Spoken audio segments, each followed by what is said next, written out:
selamat datang di channel Balento Belajar. Belajar mudah, cepat, dan tepat. Pembelahan sel secara mitosis dan meiosis.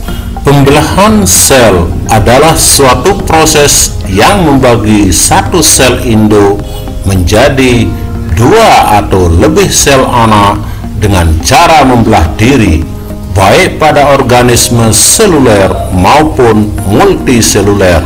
Pembelahan sel berfungsi sebagai satu, pertumbuhan. Pertumbuhan adalah bertambahnya jumlah ukuran-ukuran fisik seseorang dan berkaitan dengan perubahan kuantitatif. Pertumbuhan berkaitan dengan perubahan kuantitatif yang menyangkut peningkatan ukuran dan struktur biologis. Pertumbuhan merupakan salah satu ciri dari makhluk hidup. Makhluk hidup dapat tumbuh karena sel-selnya bertambah banyak. Semakin banyak jumlah sel yang menyusun tubuh makhluk hidup, maka ukuran tubuh makhluk hidup tersebut juga semakin bertambah. Yang kedua, sebagai perbaikan.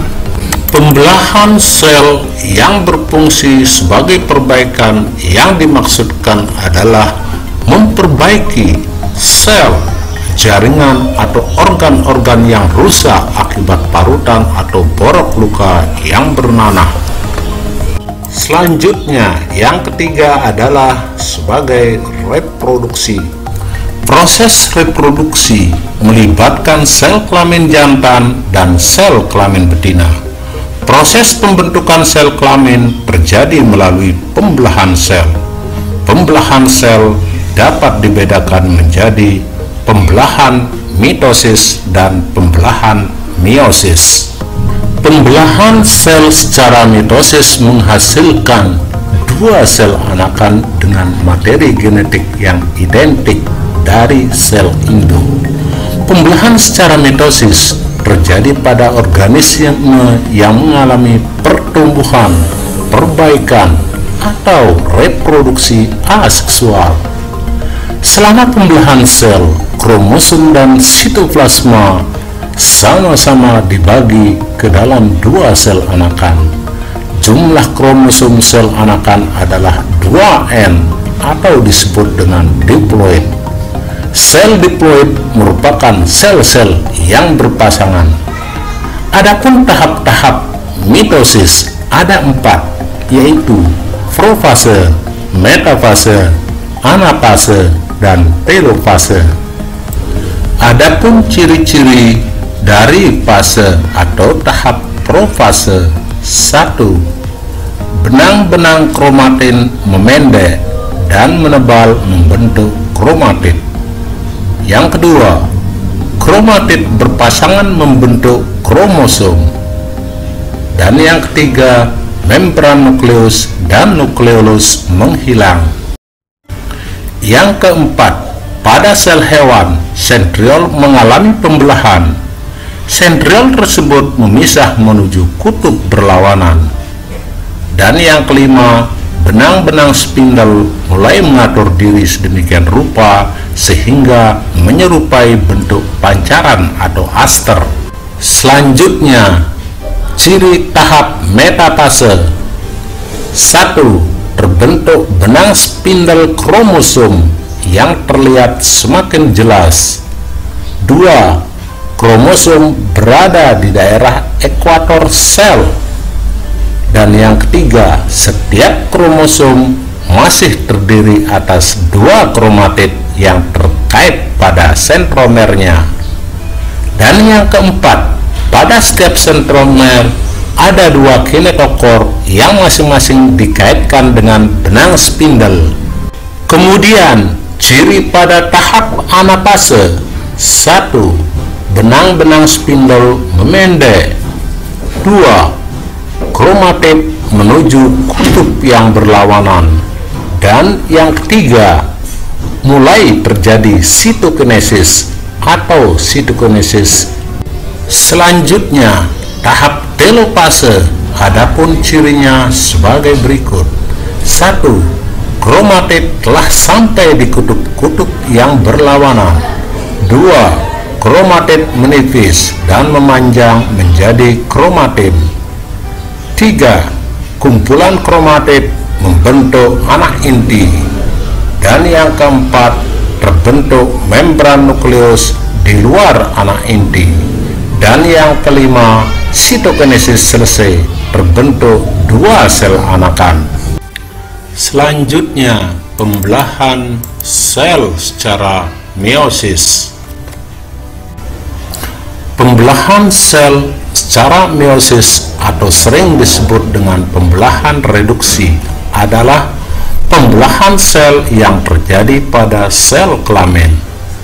Pembelahan meiosis adalah pembelahan yang menghasilkan sel anakan dengan jumlah kromosom setengah dari jumlah kromosom sel induk. Pembelahan meiosis sangat penting artinya bagi organisme yang berkembang biak secara seksual, yaitu dalam proses pembentukan gamet atau gametogenesis. Meiosis mengalami pembelahan inti 2 kali, sehingga satu sel diploid atau 2N akan menghasilkan 4 sel haploid atau N.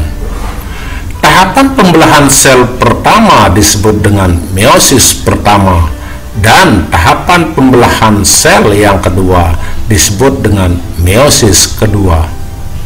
Adapun ciri pada meiosis 1 yaitu fase profase 1. Ciri pembelahannya sebagai berikut. Leptoten. Pada tahap ini kromatin berubah menjadi kromosom. Yang kedua, zigoten. Sentrosom membelah menjadi 2 sentriol dan bergerak ke kutub berlawanan. Dan yang ketiga, pakiten. Pada tahap ini, setiap kromosom melakukan replikasi menjadi 2 kromatid dengan sentromer yang masih menyatu. Dan yang keempat adalah diploten. Pada tahap ini, kromosom homolog saling menjauhi sehingga terbentuk perlekatan berbentuk X yang disebut dengan kiasma. Dan yang kelima adalah diakinesis, di mana kromosom kembali terbentuk. Kemudian metafase 1 dengan ciri-ciri sebagai berikut.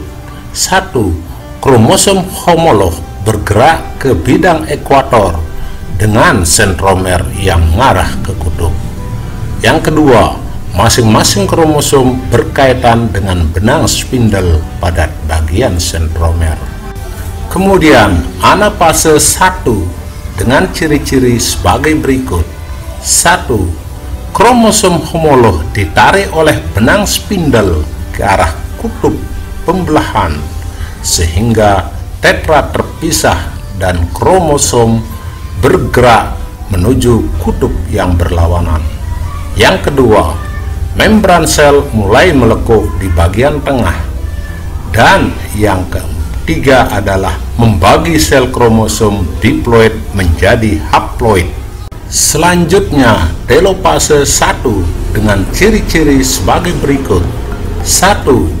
Retikulum endoplasma membentuk membran inti di sekitar kelompok kromosom pada kutub pembelahan. 2. Nukleolus mulai terbentuk. Dan yang ketiga, terjadi sitokinesis, yaitu pembelahan sitoplasma menjadi 2 bagian sehingga terbentuk 2 sel anakan dengan kromosom yang sudah haploid. Selanjutnya, meiosis 2 dengan tahapan 1. Profase 2 dengan ciri-ciri 1. Membran nukleus dan nukleolus mulai menghilang kembali. 2. Sentrosom membelah dan sepasang sentriol memisah menuju kutub-kutub yang berlawanan, dan di antara keduanya muncul benang spindel yang memancar dari kedua sentriol. Dan yang ketiga, waktu ini lebih singkat dibandingkan dengan tahap lainnya. Selanjutnya, metafase 2 dengan ciri-ciri sebagai berikut. 1. setiap kromosom haploid tertarik ke bidang ekuator, dan yang kedua berbentuk benang-benang spindle. Salah satu ujungnya melekat pada sentromer, khususnya di bagian kinetokor, dan ujung lainnya membentang menuju kutub pembelahan yang berlawanan. Berikutnya, anafase 2 dengan ciri-ciri sebagai berikut. 1. Spindle menarik kromatid menuju kutub pembelahan yang berlawanan. 2. Kedua kromatid bergerak menuju kutub-kutub yang berbeda. Pada akhir anafase, membran inti mulai melekuk. Kemudian telofase 2 dengan ciri-ciri sebagai berikut. 1. Kromatid di kutub berubah menjadi benang-benang kromatin. 2. Membran nukleus dan inti haploid terbentuk. Dan yang ketiga, kromosom menipis dan memanjang menjadi benang-benang kromatin. Dan yang keempat, terjadi sitokinesis sehingga terbentuk 4 sel anakan yang haploid. Please like, request video, subscribe, dan share ya. Thanks for watching.